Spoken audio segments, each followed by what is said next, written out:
സലാഡിന് പകരം ഇവിടെ എല്ലാ ഹോട്ടലുകളിലും ഇങ്ങനെ മുളകും സവോളയും വെച്ചിട്ടുണ്ടാവും. ഇതൊക്കെ ഇത് ക്യാരറ്റൊക്കെ ഇട്ടുള്ള ഒരു അച്ചാറ്, ഒരു ചമ്മന്തിക്ക് ഭയങ്കര എരിവാണ് കേട്ടോ, നല്ല എരിവാണ്.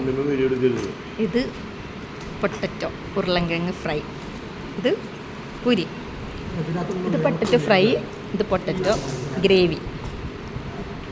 Okay, bye bye. ബ്രേക്ക്ഫാസ്റ്റ് നല്ല സൂപ്പറായിരുന്നു, പൂരിയും എല്ലാം നല്ല സൂപ്പറായിരുന്നു. ദേ ഇപ്പം മുജിനൂർ ഇവിടെ കണ്ട മുളക് നല്ല എരിവുണ്ട്. ഞാനിപ്പോൾ ഇതൊക്കെ കഴിക്കാം നോക്കി, നല്ല എരിവ്. കണ്ടാ ചേട്ടനും കഴിച്ചു വരണം, ജോൺസൺ അച്ഛനും കഴിച്ചു വരണം. ഇവർക്ക് ഇവിടെ മുളക് ഭയങ്കര ഇഷ്ടമാണ്. നല്ല